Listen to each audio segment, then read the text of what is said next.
Au sommaire de cette édition, le directeur de cabinet du chef de l'État a présidé ce matin la cérémonie officielle de lancement des travaux de construction d'amphithéâtres au profit des universités et centres universitaires du Burkina Faso.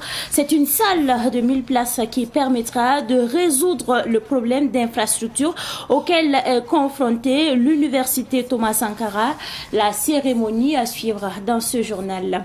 À l'occasion de la nuit de la Saint-Sylvestre, les fidèles chrétiens protestants ont prié pour la nouvelle année 2025. Une occasion justement pour l'homme de Dieu, le pasteur Paul Kaboré, d'armer spirituellement les membres de l'église de la mission apostolique à Pissi. La célébration à suivre dans ce journal.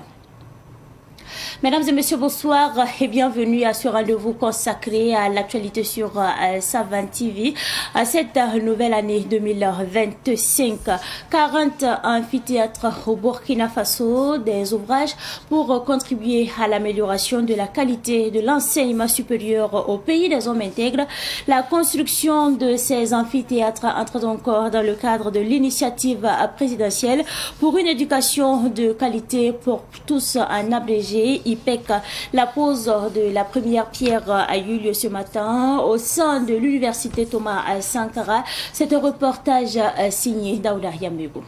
Des amphithéâtres de 1500 places au profit des universités et centres universitaires du Burkina Faso. Des infrastructures pour renforcer les capacités d'accueil et offrir un cadre d'apprentissage moderne et adapté aux étudiants.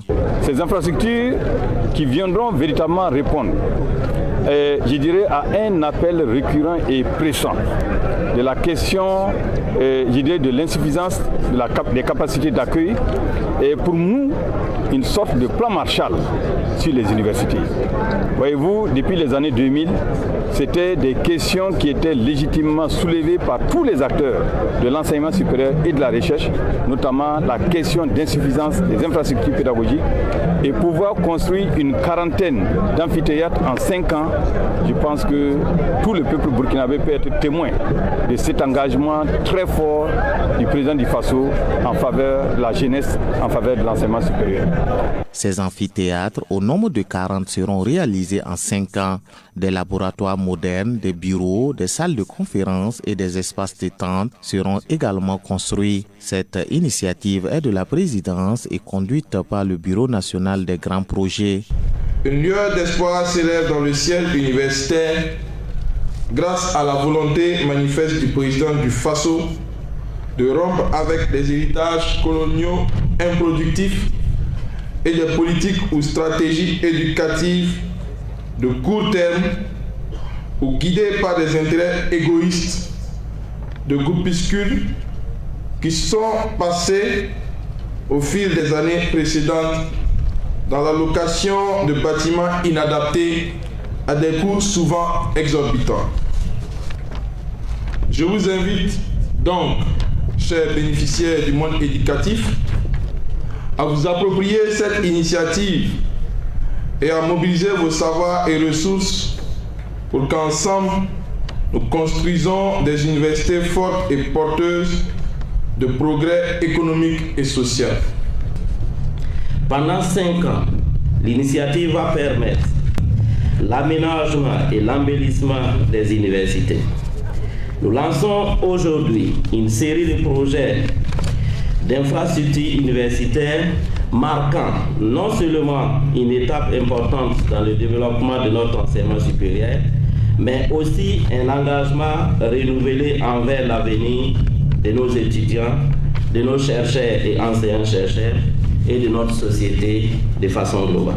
Ce vaste chantier qui va répondre aux défis liés à la croissance du nombre des étudiants et à l'amélioration de leur apprentissage va coûter 36 milliards à l'État burkinabé et ses partenaires. Et parlant donc toujours de l'éducation, Ulrich Kiba est désormais ingénieur de conception en génie civil. Il a obtenu ce diplôme en soutenant son mémoire sur la qualité des infrastructures et loi d'évolution des chaussées. Il a proposé des solutions à l'émergement de la RN1 au niveau de pas en saison pluvieuse. La soutenance a eu lieu le mardi dernier à l'École nationale des travaux publics à Ouagadougou en présence de notre reporter. Il s'agit là de Abdoulaye Kinda. Ce sont les inondations sur la RN1, surtout au niveau de la zone départ dans le Balé en saison pluvieuse, qui ont attiré l'attention de ce nouvel ingénieur en génie civil. Pour lui, les causes probables sont les fortes pluies et donc des études doivent être faites en tenant compte des conditions topographiques et du relief. Je propose que l'on prenne en compte l'environnement. Les études doivent se faire au-delà de plus de 5 km, car pendant la période d'inondation, on a constaté que les chaussées sont submergées de 1 km de part et d'autre de la chaussée. Donc je pense qu'on doit mettre l'accent sur les données environnementaux, essayer de faire une grande étude, proposer également des bassins de rétention pour canaliser les eaux et permettre les travaux et la consolidation de nos chaussées. Par exemple, la zone de passe, c'est une zone à relief varié. Nous avons des zones en altitude et également des zones basses.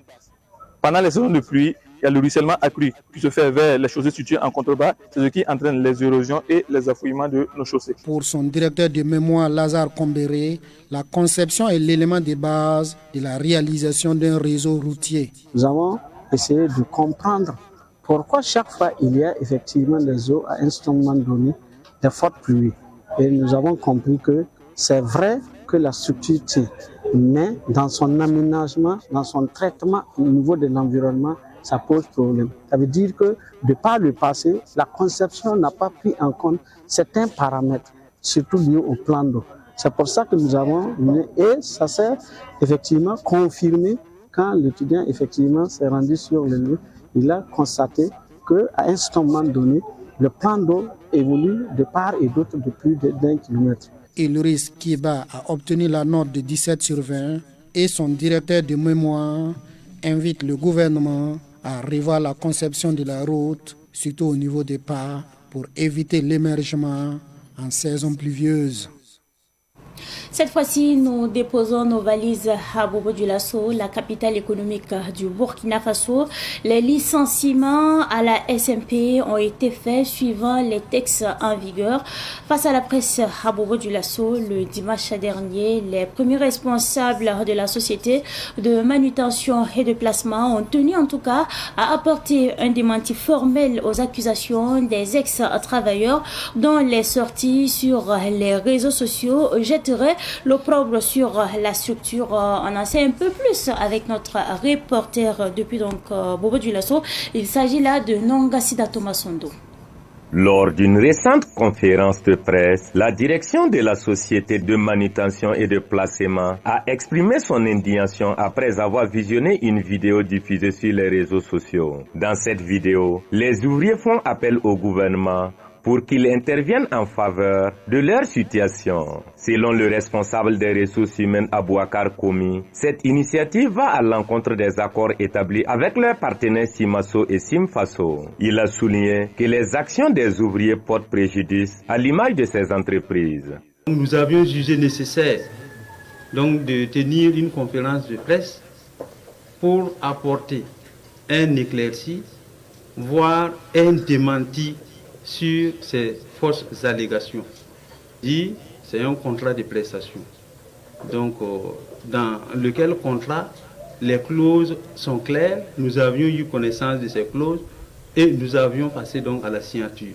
C'est contre vents et marées que nous avions donc pu visionner les vidéos et réellement, ce n'est pas du tout intéressant. Pas du tout intéressant, dans la mesure où ces travailleurs-là, beaucoup d'ailleurs sont des ex-travailleurs. Concernant la question des licenciements des 15 personnes survenues en 2022, le responsable a rappelé que ceci était lié à des incidents de vol et des mouvements de grève. Il a insisté sur le fait que ces décisions avaient été prises en conformité avec les textes en vigueur. En 2022, courant le mois de juin, les ouvriers ont protesté n'étant pas directement employés, les Simasso, ils ont arrêté la production de l'usine, la livraison, pendant plus de 16 heures, voire une journée.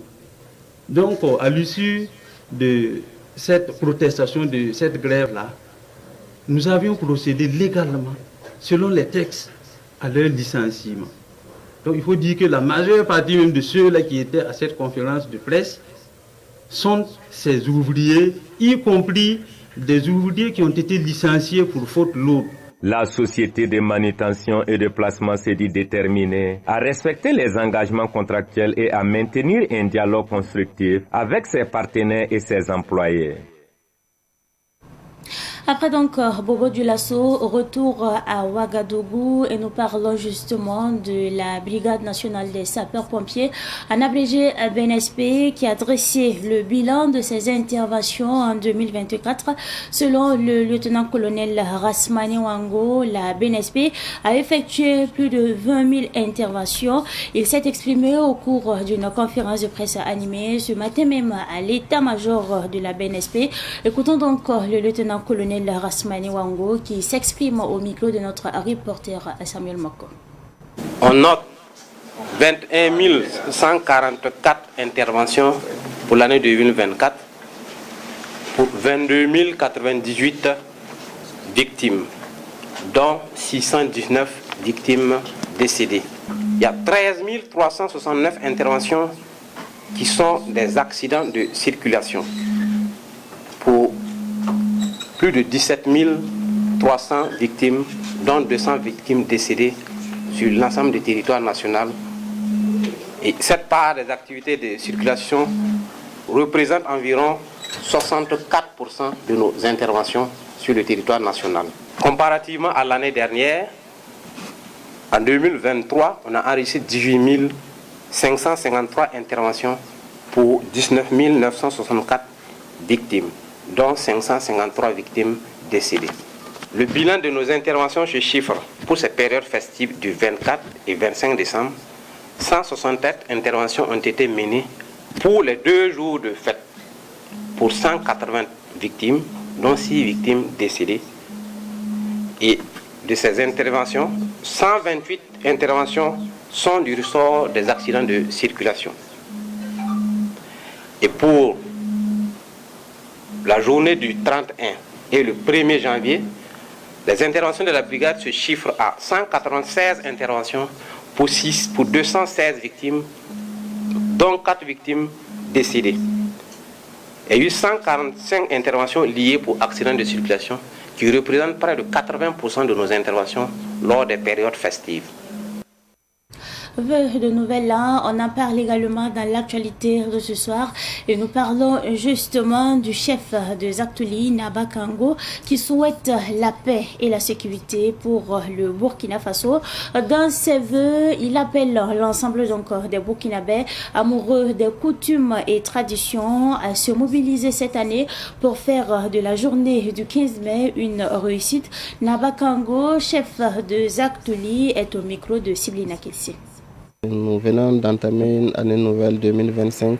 Nous tenons à saluer Sa Majesté le Mogo Naba et ses ministres, saluer notre frère le Baloum Naba et saluer donc l'ensemble des Burkinabés et nous formulons nos vœux de santé, de prospérité, de longévité pour cette année nouvelle.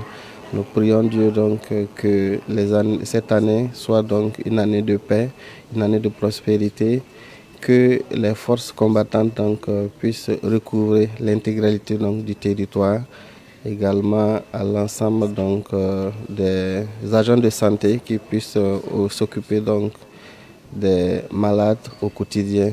Nous formulons aussi nos vœux à l'endroit donc, de tous les patriotes épris de paix, de toujours s'engager donc, dans le vivre ensemble pour que rayonne le Burkina Faso.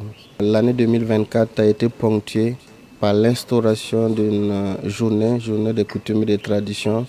Nous prions Dieu que cette année encore, l'ensemble des traditionnalistes et des chefs coutumiers puissent encore fêter comme il se doit donc, cette journée du 15 mai qui honore nos ancêtres. Le réveillon de la Saint-Sylvestre a été marqué par un culte à l'église de la mission apostolique de Pissy à Ouagadougou. Le pasteur Paul Kaboré a prêché l'évangile devant plusieurs fidèles protestants. Le film donc du réveillon avec notre reporter, il s'agit là de Abdoulaye Kinda. Des prières marquent la fin de l'année 2024 et le début de l'année 2025. Ils étaient nombreux les fidèles chrétiens protestants qui sont venus prier pour solliciter le bonheur au cours de 2025. Pour le pasteur Paul Kaboré, l'évangélisation se poursuit de plus belle. Ce soir, l'évangélisation est un droit pour le peuple et un devoir pour les chrétiens. Nous avons voulu équiper le peuple de Dieu pour qu'il puisse aller évangéliser sur recommandation de Jésus-Christ qui, avant d'aller au ciel, a demandé à ses disciples, et nous le sommes aujourd'hui, d'aller partout le monde entier et prêcher la bonne nouvelle. Il a ajouté que cette exhortation est qualifiée d'arme spirituelle pour chaque chrétien. Nous avons voulu vraiment équiper, c'est des armes spirituelles que nous avons données aux chrétiens pour qu'ils puissent aller cette année-là dans les rues, partout, pour prêcher la bonne nouvelle. Et c'est ce que nous avons nommé justement l'année de notre enfantement. Ce qui veut dire que chaque chrétien doit être en mesure d'amener une personne à l'église. Le pasteur Paul Kaboré a aussi invité la population burkinabé à la sobriété pour des raisons économiques et sécuritaires. Je pense que nous devons être sages, nous devons être modestes et aussi je demande aux chrétiens de tendre la main aux plus défavorisés. Et je profite aussi de souhaiter bonne année d'abord au FDS, au VDP qui sont dans les brousses pour que nous soyons ici pour célébrer le culte. Et j'aimerais également présenter mes vœux à toute la population de Burkina Faso. Une action humanitaire a mis fin à ce culte de Nouvel An à l'église de la mission apostolique de Pissy.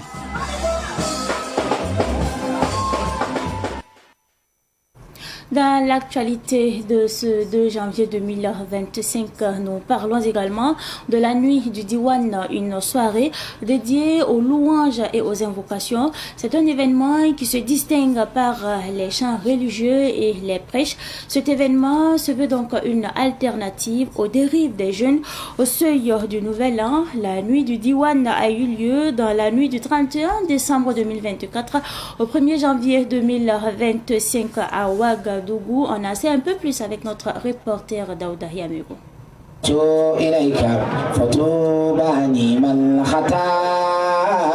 Cette nuit empreinte de spiritualité, de pédagogie et de solidarité est une initiative de la Fondation Ibrahim Kaboré pour l'éducation professionnelle et la bienfaisance. À travers des invocations et des chants, elle offre aux jeunes un espace sécurisé et enrichissant de passage au Nouvel An.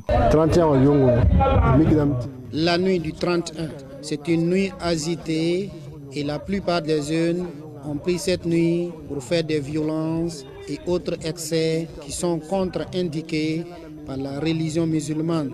C'est pour cela que la Fondation Ibrahim Kaboré pour l'éducation professionnelle et la bienfaisance a initié cette nuit pour regrouper les jeunes, les femmes et les vieux pour montrer l'exemple du prophète Mohammed, éviter les accidents de la circulation et aussi prier Dieu pour la paix au Burkina Faso. Des guides religieux et des autorités administratives ont répondu à l'appel du Cheikh Omar Kaboré pour cette nuit du Diwan. Le représentant du ministre en charge de la sécurité juge l'initiative louable dans la mesure où elle permet aux jeunes d'éviter les accidents de la circulation et autres excès. L'initiative est louable, d'autant plus qu'elle contribue justement à sensibiliser donc la population, et surtout la jeunesse, en tout cas sur des comportements en tout cas qui favorisent justement l'instauration donc de la cohésion sociale et également de la paix. Ce sont justement en tout cas des points importants dans la dynamique justement donc de la reconquête du territoire national à travers la lutte justement contre le terrorisme. C'est la 4e fois que la Fondation Ibrahim Kabouré pour l'éducation professionnelle et la bienfaisance organise cette nuit. Cheikh Omar Kabouré et Cheikh Mansour Niass de Kaolack au Sénégal ont été faits ambassadeurs de la paix. Le PDG de Moun Immobilier, Abdoulaye Savadogo, a reçu une distinction à l'occasion de cette nuit.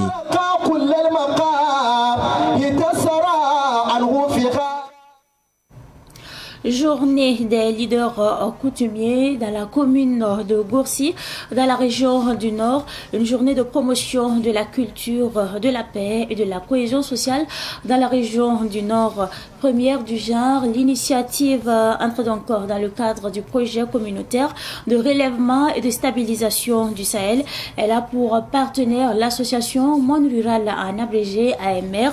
La journée a eu lieu le samedi dernier à Gourcy. Explication avec nos reporters. Il s'agit là de Lebiri Sawadogo et Daouda Yamego.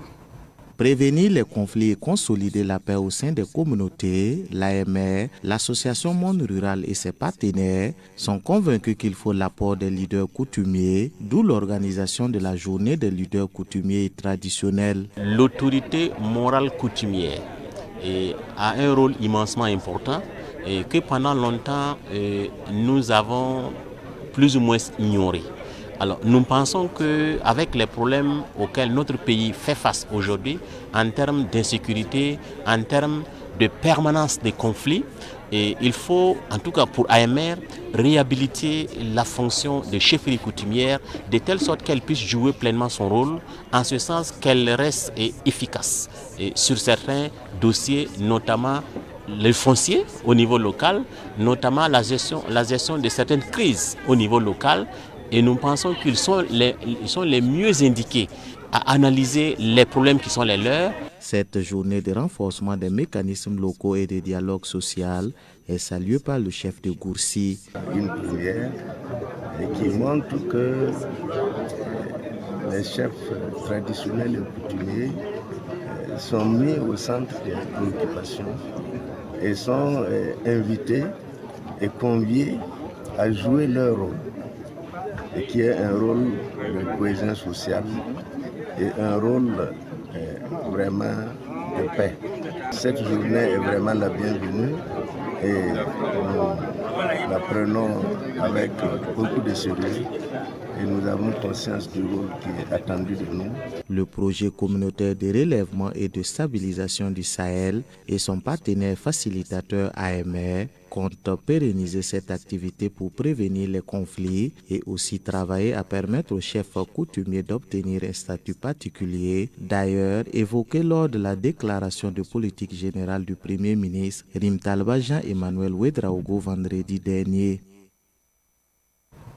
Le chef de canton de Zabré a célébré le 27 décembre dernier sa traditionnelle fête annuelle. C'est une fête appelée communément la Brida. Alors le film donc de la Brida 2024 avec notre reporter, il s'agit là de Ruben Wilson Okodio. La brigade, la fête coutumière du chef de Zabré dans le Boulgou, célébrée chaque dernier vendredi de l'année, a une fois encore attiré du monde à Zabré. Mais quelle est la signification de cette fête? Cette fête coutumière du chef, la brigade, ça veut dire l'appel du chef pour faire le bilan de l'année écoulée, surtout la saison agricole. Et ensemble avec les coutumiers de son ressort territorial, ils font le bilan et ils voient qu'est-ce qu'il faut faire pour améliorer la saison prochaine. La brigade est aussi un rendez-vous pour les artistes et musiciens avec le village brigade. Une manière pour les artistes de participer à la fête de Naba Kougré. Ce qu'on retient, c'est d'abord, c'est beaucoup de choses. Parce que cette année, il y a eu beaucoup d'améliorations en matière de mobilisation, comme en matière d'innovation. En matière d'innovation, il y a eu la formation des artistes musiciens de la localité par le BPDA.